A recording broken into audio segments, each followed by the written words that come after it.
राजेश पवार हमारे साथ इस वक्त सीधा जुड़ रहे हैं कीव से। राजेश, इस वक्त की क्या परिस्थिति है? बीते दिन से हम लोग चर्चा कर रहे थे, खार्किव को एक लगभग खंडहर वाले शहर में तब्दील कर दिया है पुतिन और उनकी सेना ने। कीव से क्या अपडेट है? किस तरह का खतरा इस वक्त भी है कीव पर? देखिए, पहले मैं आपको खार्किव का अपडेट दे दूं भारतीय विद्यार्थियों के बारे में। मैं बहुत से भारतीय विद्यार्थियों के साथ अभी टच में हूं, उनके लगातार मेरे पास मैसेज आ रहे हैं। मैं अच्छी खबर ये है कि जो 400-500 विद्यार्थी बच गए हैं अभी खार्किव में, उनमें से ज्यादातर मेन ट्रेन स्टेशन तक पहुंच गए हैं, लेकिन वहां वो अभी फंसे हुए हैं, उनको ऊपर चढ़ने नहीं दिया जा रहा है। कारण ये है कि बहुत से यूक्रेनियन नागरिक भी इस टाइम खार्किव को छोड़ के भाग रहे हैं, तो ट्रेन में जगह बिल्कुल नहीं है, लेकिन एडिशनल ट्रेन लगाई गई हैं। मैंने उनको भरोसा दिलाया है कि आप शांति रखिए, आपको मौका मिलेगा। लेकिन अगर कोई भारतीय दूतावास का या मिनिस्टर ऑफ एक्सटर्नल अफेयर्स का भी सुन रहा है, तो प्लीज यूक्रेनियन ऑफिशियल से कांटेक्ट करें। 300-400 भारतीय छात्र इस वक्त खार्किव ट्रेन स्टेशन पे पहुंच गए हैं। ठीक है, ये अब आज तक लगातार उन बच्चों की आवाज सामने रख रहा है जो अलग अलग जगहों पर फंसे हुए हैं। मदद के लिए हमारे पास, आपके पास रीच आउट कर रहे हैं। अब खार्किव और कीव को लेकर राजेश, आप दिख रहे हैं हमें, अगर आवाज आ रही है, खार्किव और कीव पर रूसी सेना के अटैक को लेकर क्या अपडेट है? खेरसन पर कब्जे की बात है, क्या खार्किव पर भी लगभग कब्जा रूस की सेना का हो गया है? देखिए, ये आज तक और इंडिया टुडे पे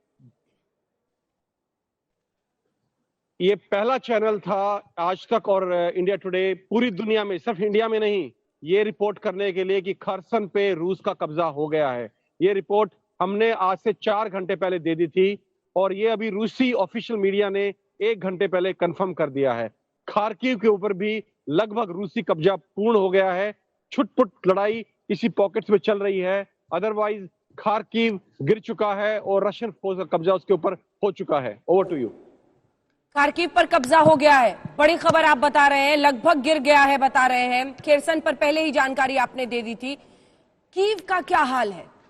कीव पर भी एयर रेड, सायरन्स, क्या एक खबर आई थी बीच में राजेश कि बहुत करीबी जो कस्बे हैं वहां पर हमला हुआ है। इस वक्त की क्या तस्वीर है? देखिए, मैं करीबी कस्बों के बारे में मेरे पास कोई खबर नहीं है इस वक्त, लेकिन जो मेरे सोर्सेज हैं यहाँ पे लगातार मुझे व्हाट्सएप पे, टेलीग्राम पे, इंस्टाग्राम पे खबर भेज रहे हैं पूरे यूक्रेन से।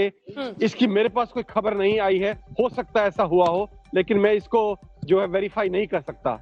जहां तक कीव शहर का सवाल है, मैं बिल्कुल कीव शहर के सेंटर में हूँ इस वक्त। यहाँ अभी कोई एयर राइड सायरन्स नहीं बज रहे हैं, कोई धमाका नहीं हो रहा है, कोई फायरिंग की आवाज कहीं से नहीं आ रही है, तो यहाँ अभी शांति है। हो सकता है ये शांति तब तक बनी रहे जब तक ये दूसरा राउंड जो वार्तालाप का होना था, बातचीत का यूक्रेन और रूस के प्रतिनिधियों के बीच में, शायद जब तक वो खत्म नहीं होता ये शांति बनी रहेगी।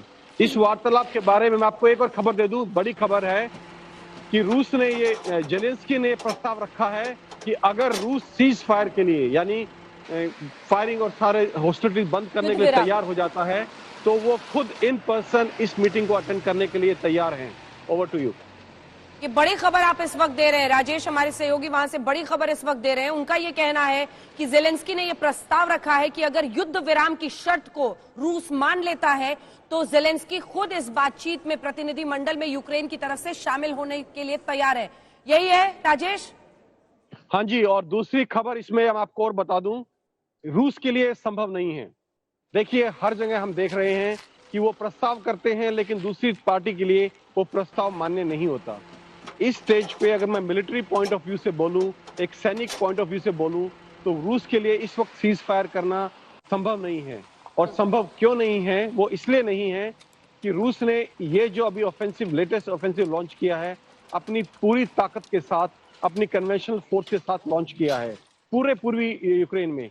खबर आपके पास सब खार्किव की आ रही है और खरसोन की आ रही है, लेकिन मैं आपको जानकारी दे दूं, पूरे पूर्वी यूरोप, पूर्वी यूक्रेन में इस वक्त घमासान युद्ध चल रहा है, उत्तर से लेकर दक्षिण तक।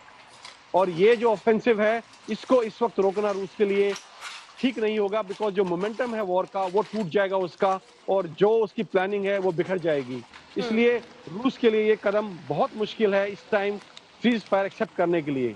रूस सिर्फ इतना कर सकता है कम से कम कि वो कीव पर एक कन्वेंशनल फुल फ्लेजेड इन्वेजन ना करे, ऑफेंसिव शुरू ना करे, जब तक ये बातचीत खत्म नहीं होती है। Over to you. ठीक है राजेश, आप बने रहिए हमारे साथ।